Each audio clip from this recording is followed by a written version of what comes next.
Patreon.com/the Walk Off Podcast. $4 a month gets you in there. If you're watching this right now and you haven't hit the like button, Billy, get on it. Bug your brother. Tell him to do the same. So we're going to call this an emergency WBC Finals podcast because we have to break down yesterday's game. It was absolutely incredible. Hello, everybody. Welcome to the Walk Off. I'm Scott Belford, joined as always by the best co-host in the biz, Adam Mack. And we're bringing in the big guns for this one. Garth, welcome back to the Walk Off, man. Thanks so much for taking the time to join us here. Oh, man. Thanks so much for having me this morning. You got your Angels hat on, by the way. Yep. There you go. I had to like break it out of storage. Like this is an old one. This is a California Angels hat, like late 80s. Back from the Angels in the outfield days, if you will. Yes. Pre Angels in the outfield. Like this is like Rod Carew shit right here. Yes, it is. I love it. And a little tip of the hat to the Angels is almost a necessity this morning after what we watched yesterday. So let's get into it here. Obviously, if you missed this game, you're going to honestly think that we are overshooting it and over exaggerating what a significance this has to the world of baseball. I missed the game. Oh man. I did. His parents are in town. He's being a good son. Being a good son. I literally would have like disowned my parents to watch this game. I have been out on the World Baseball Classic the whole time. I'm not like Keith Olbermann out on it. I don't think it's a bad thing. I'm just like apathetic towards it. That being said, I did watch the, of course, the Jean Boy breakdown of that final at bat, and pretty cool. What's wild about that at bat is that if you were the head of the WBC and you were planning how you could acquire the most interest from people who maybe are outside of the baseball realm normally, this is literally how you would write it. Like it is just, it's mind-blowing that it played out this way. And if you're listening right now, feel free to drop in the comments where you feel this game falls within the most significant games / moments in baseball history, because I truly believe this is a top 10 moment. I was racking my brain this morning, Garth, when we were chatting on Twitter there. And I was just like, what has happened that could be ranked above this? And honestly, outside of, and it's a little bit different too, because this was a game 7 type feel, right? Like with elimination on the line, you don't always get that same kind of moments. And the only thing I could really think of was 4 days in October, the Boston Red Sox breaking the curse of the great Bambino, coming back from 3-0. Like I can't think of anything other than that. That's a big moment, obviously, but it's not a moment. It is a series of events that led to something crazy. This, I mean, the entire game, like you could not have scripted it better. In my thread that I posted on Twitter today, that's going kind of crazy right now. You're at Garth Orgy on Twitter, by the way, everybody. Follow Garth and check out this thread because it hits the nail on the head. There were so many things that had to like go right for this to happen. First off, you need 2 players that are arguably the greatest players of their generation at the same time. That does not happen. You know, like Barry Bonds didn't have a Shohei Ohtani. You know, a counterpart. You know, like somebody who you could genuinely say like that might be the second best. Like they're 1A and 1B. You don't like. This is rare.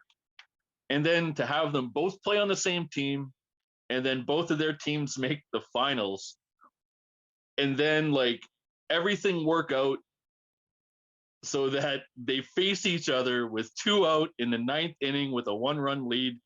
Like this would be like, I don't know. Like if Ken Griffey came in to save the World Series in Game 7 against Barry Bonds hitting, like it's just mind blowing. Like it just it could not happen. And if you went to Disney and said, "Hey, I wrote a script about, you know, this awesome baseball story," like they would laugh you out of the meeting because it would just be horseshit. Like, yeah. And like I know there's been breakdowns of that at bat, and rightfully so. Like, but there are so many little things about that at bat that are just crazy. Like the first pitch, Ohtani threw 88 miles an hour. The ball was a fraction, like an inch off the plate. Mike Trout fucking spit on it, like the best hitter in baseball, because he is. Mhm. You know, just like most guys are swinging out of their shoes in that. Next pitch, They're- 100 miles an hour. Oh, go ahead. No, that's what I was going to say. That's what I was going Yeah, to say. Like everyone's talking about that slider, and then the count's 2-1, and Yeah. Shohei literally throws 100 miles an hour down the center of the plate.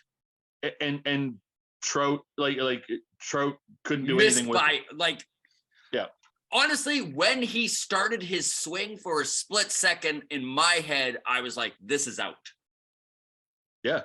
Like he had bad intentions when he swung the bat on that fourth pitch, but like it started with the first pitch. Like it was just a fraction out of the zone, and Mike Trout's like, "Nah, I'm good." And like everyone's like, "How did he not swing at that?" Second pitch, 100 miles an hour, blew past Trout. Third pitch, 100 miles an hour, which was even closer than the first pitch. And Trout's just like, "Nah, that's a ball." And it was. Yeah. But it was like no one else in baseball is not swinging at that ball. Like everyone's swinging at it. We're going to pitch, get right back. We're going to get right back to this, but I did want to bring up, wasn't the umpiring amazing? oh, Did you notice that the whole tournament umpires weren't brought up once? not once. Everything was great. And like, can you imagine just having such a great tournament and then being that umpire who fucks up like that at bat? Like, Yeah. Stuff was on the line for them. Sorry, Adam, go ahead. I wonder if there wasn't a discreet robo ump assistance in their earpiece. oh man, It was so Because, good. I mean, that- like you that- said, that- we're walking through this last at bat, Yeah. and these calls that are that close, nothing was blown. There, no, like so that fourth pitch was about an inch off the plate. It was 100 miles an hour. Shohei wanted it. Mike Trout's just like, no. Nah. So then it's 2-2. And I knew, like, when I was watching it, I'm like Ohtani's going to, like, bounce one in here. Like, I know it because it has to get to a full count. It has to. Like, he isn't, like, it has to. He's not going to strike him out on a 2-2 count. It's going to be 3-3 because the fucking baseball gods decided that last they're like, night take was this, the night- Keith Olbermann. Yeah, they're just like, hey, KFC barstool asshole. Like, this is why this game is important. So it gets to a full count. And Ohtani, like, everyone is like, fastball up, fastball up, fastball up. Everyone thinks it's coming. Ohtani's like, no, I'm dropping an 87 mile an hour slider in there with insane movement. Like, that thing must have had 20 inches horizontal movement. Like, it was just insane. The guts Ohtani showed that whole at bat was impressive. He went straight out after him. And this is a stat that really stood out to me. But Mike Trout has had 3 swinging strikes in only 24 of his 6,174 MLB plate appearances. When Mike Trout is swinging the bat, he does not miss, like, let alone 3 times. Yeah. It was just like, I don't think we're going to be able to process historically what this has done for baseball for 10 years. Like, I'm hooked. I mean, I truly believe that this was the year that put this tournament on the map. Yeah. This is like the World Cup of, in football. This is going to be, the Olympics in hockey. Like, this is going to be significant worldwide. Yes, absolutely. Yes. And it wasn't just this game that did it. Like, the entire production. In fact, honestly, Garth, that's what made last night's game so impressive to me, because after that Japan-Mexico game, all I could think is there's a letdown coming. There is no way that the U.S. and Japan can top this. There's no way they can match it, because that Mexico-Japan game, man, that was drama at its finest. I tweeted right after that game that it was one of the best games that I've seen in a very, very long time. And like, I've watched Jays in the playoffs, and it didn't compare to that Mexico-Japan game. Like, it was so important to those players, so important, and like, people are coming at me on Twitter now saying that, well, how can you say it's the most important at bat in baseball history? Because it wasn't like two guys in the World Series. It was the two greatest players of our generation. I think Ohtani is the greatest player I've ever seen. I put that to bed last night. Like, he is the best baseball player in the history of baseball. I don't give a shit what you come up with. He is. But to have both of those guys come up representing their country, like that's the thing. The passion the players had for the games they were playing was next level. Yeah. It was next level. And I mean, Adam Wainwright summed it up best when he was doing that interview after the game there with Rosenthal when they beat Cuba. And he was just like, I've never been in an atmosphere like this. He's like, we're not getting paid to play here. This is all for the love of our country. And he meant it. This is coming from a 42-year-old veteran pitcher with 20 plus years of experience in Major League Baseball. And he's saying rings. With rings. Absolutely. Yeah. Like, I just, people who don't seem to want to grasp the enormity of it, they're like, oh, well, what about Gibson when he hit the home run off Eckersley, or fucking Bill Mazeroski, blah, blah, blah. That was... Those are big moments. Like, those are big moments, obviously. They are. But they are the biggest moments in Major League Baseball history. They're not the biggest moments in baseball history. Like, this is going to do more to grow the game in every other country than any Kirk Gibson home run could have ever done.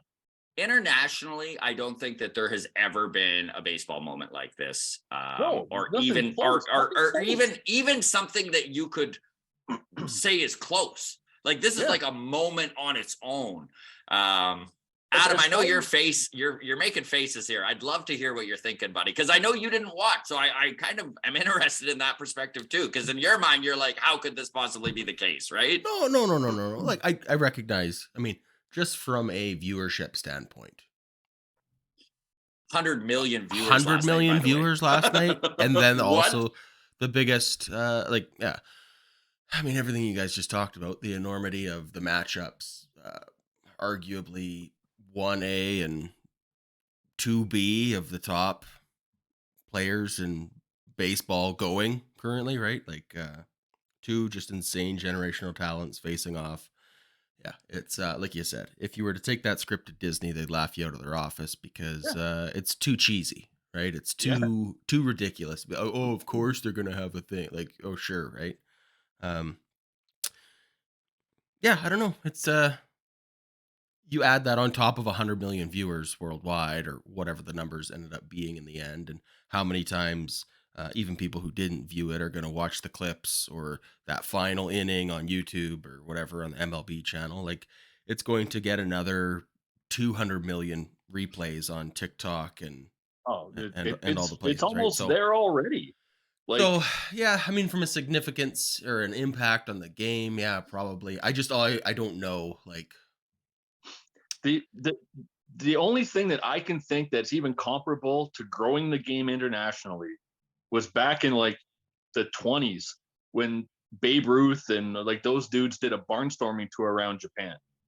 And 2 years later, because of that little exhibition that they had, that's when they started a professional baseball league. Like that, but that was an entire event. Like, the fact it even wound up being the two biggest baseball superpowers in the world is incredible, especially when you look at how many scenarios could have went down that would have derailed this, right? Like, 2 days ago, Mexico looked like they were going to knock them off. Like, it took Japan to the ninth inning to come together. And then to have Japan and the US as the two finalists. And what I love too, man, is the starting pitching. So, like, just the names is the most like Japanese and then American names you could possibly get, right? Like Shota Imanaga. And then there's Merle Kelly. Merle, get on the mound, Merle. Yeah, I talked about it in my thread about how I think the third most important person of all of this is the Japanese manager. The way he managed his bullpen last night Brilliant. to make sure that Ohtani was going to be the dude. Yeah. Because Ohtani went to him and it's like, because they were talking about like, oh, is he going to be able to pitch? Like, were they going to? Shohei was like, you're putting me in the fucking 9th inning. I don't care. I'm shutting this shit down. You know he did. Yeah. You know he did. But to be able to manage, like, he managed the bullpen spectacularly against that U.S. lineup. Like, he played matchups. He did everything perfect. They talked like he was saying that he was the Joe Madden of Japanese baseball. Like, this guy would he'd manage circles around like all of the managers in MLB. Like, it was a masterclass of how you attack your opponent on the pitching side. Like, it was amazing. Shohei Ohtani became one of the greatest leaders in baseball history last night, in my opinion. I mean, I don't know if you had a chance to watch his pump up speech before the game, but it was so on point and it was so motivating. And basically he just stood up in front of his Japanese counterparts, his Japanese players, and he was like, all this admiration that you have for the American team, for one day, throw it out the window, right? Like, we do not admire this team. We go head to head with this team for one game. Which really speaks to like the difference between American culture and Japanese culture too, because you could see there was a respect level showing throughout the tournament from the Japanese players, especially towards that American team that, like Shohei said, it was admiration. It was like, holy shit, those are the big guys, right? Yeah.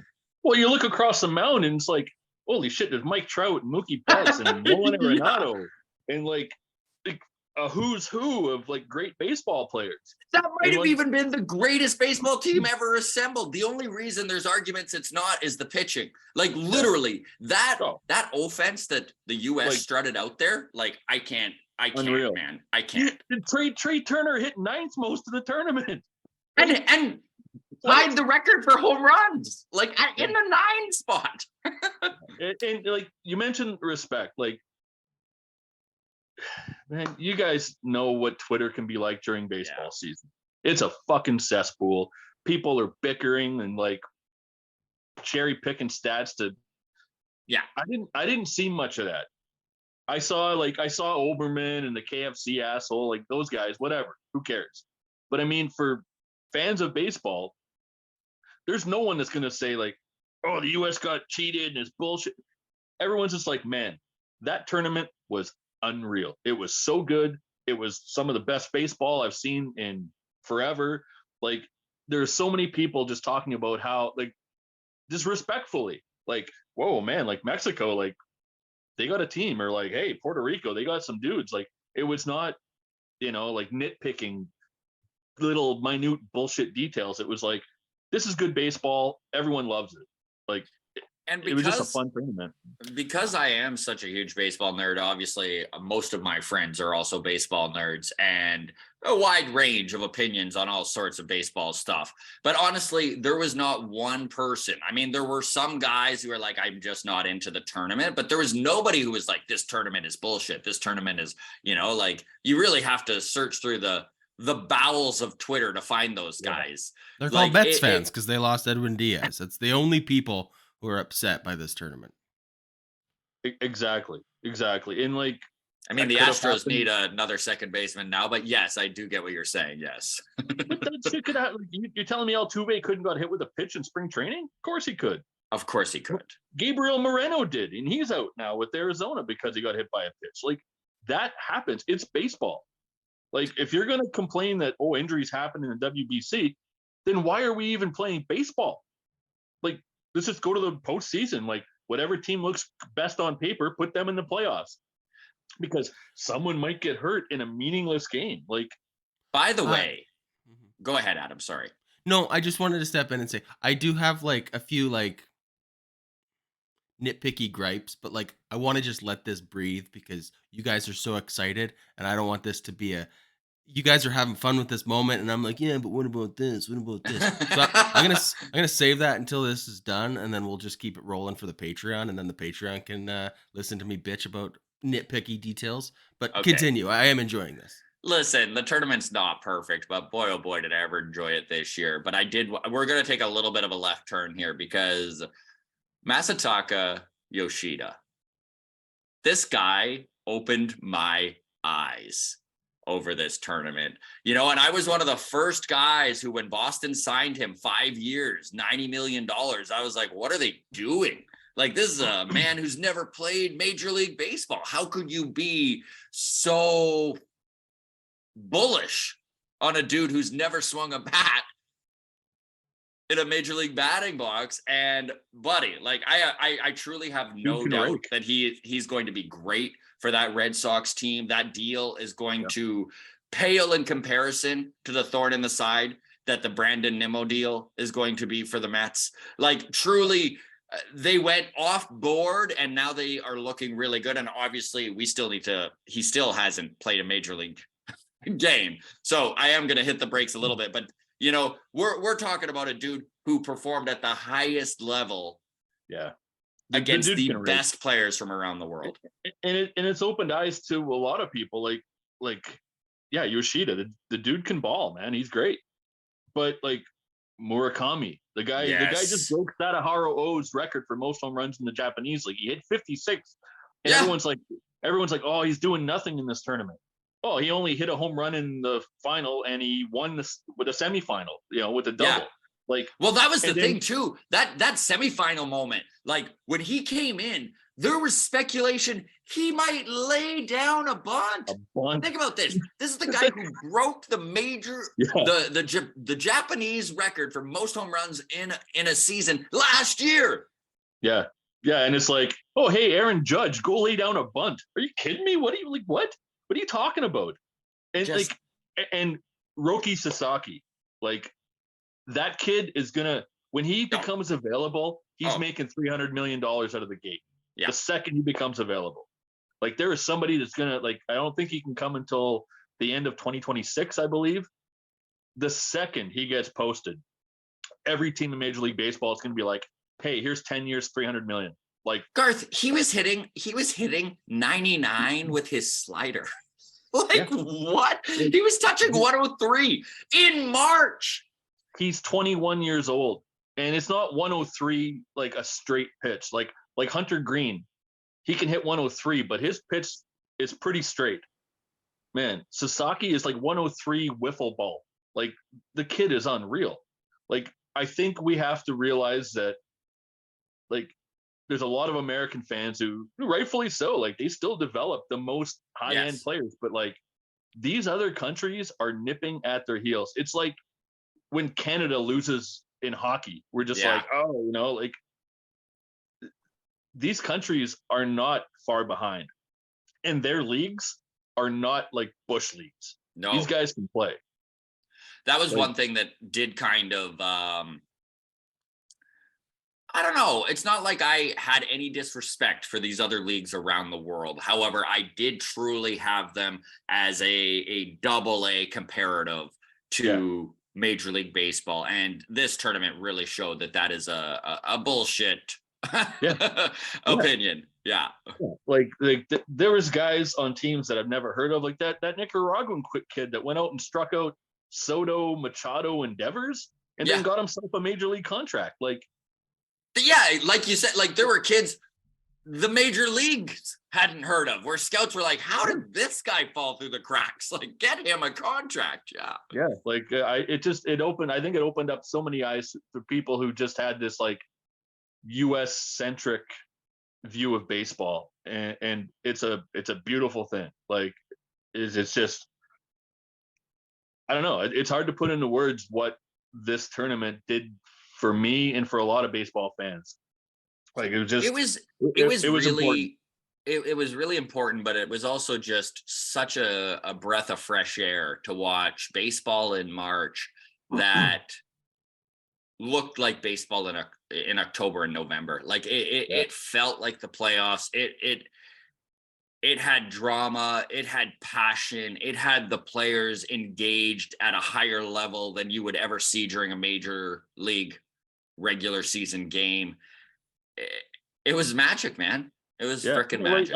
I tweeted a couple days ago, like somebody mentioned like, oh, I've never seen Mike Trout show so much emotion. It's like, yeah, because the Angels are fucking dog shit every year. Like, of course he's winning. He's on a winning team. Like, of course he's going to show emotion. Like, what do you expect him to do when his team never makes the playoffs? Like, yeah. That has nothing to do with Mike Trout's legacy as a baseball player. Mike Trout is still one of the 5 or 10 best players that ever swung a bat. And because if anything, it has something to do with the legacy of Art Moreno in frickin' LA and what a terrible owner he is. Yeah.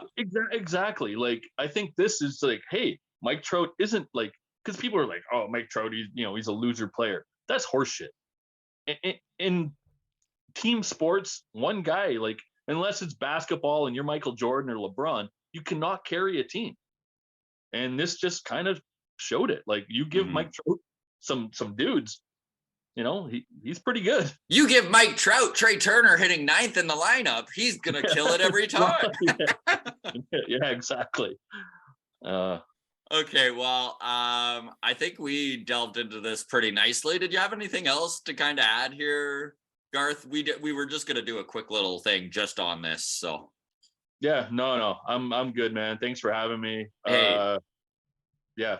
Thanks for joining us, buddy. I it's funny because even when Adam was like, I didn't watch it last night, I was like, oh man, how am I gonna get all pumped up and excited without having someone else who's seen it? I was prepared to just be a good audience member and just listen to a nice TED talk. So, but because you do it was a dual what's spot. got to be done, Adam, every time, buddy. I do what it takes. Adam. You're a better man than I, because there's no fucking way my in-laws would have. Or my parents would have stopped me from watching that game.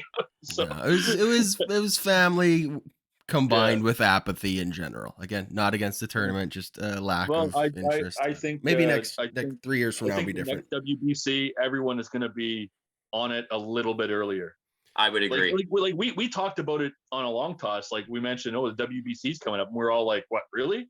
Like, yeah. We didn't I didn't even know it was happening, and I'm a pretty locked in baseball dude. Yeah. Now it's like, I'm the second they put out tickets, like I'm traveling next time. I know. I felt the same way. Even it's funny because I even looked into it, and man, there was a moment there where flying from Calgary to Arizona was $250 round trip for me. And then on top of it, I looked into the Great Britain, Canada tickets, and they were $11. And I was just like, oh, I really wish I wasn't booked this weekend. I would be there, man. It's cheaper than going to a Jays game. Yeah. Well, we missed our opportunity, man, because the next tournament, we will not be getting $11 tickets. No, I know. I guarantee it. Yeah. No. All right, let's wrap it up there. I do have some gripes that I want to get to. I want to save it for a less happy moment. This has been a happy, fun podcast. Garth, stick around. Okay. Everybody else, come join us on Patreon, and we'll poo-poo a little bit. But Scott, do you want to go ahead and drop in the comments too what you thought about this tournament and last night's game in general. Would love to hear the varying opinions out there. Thanks again to the whole Walk-Off community. We really appreciate all of you. At Walk-Off Podcast on Twitter. At Garthy Orgy on Twitter. Follow them. Follow us. The Walk-Off Podcast on Instagram. Thanks so much for joining us, everybody. We will see you Friday.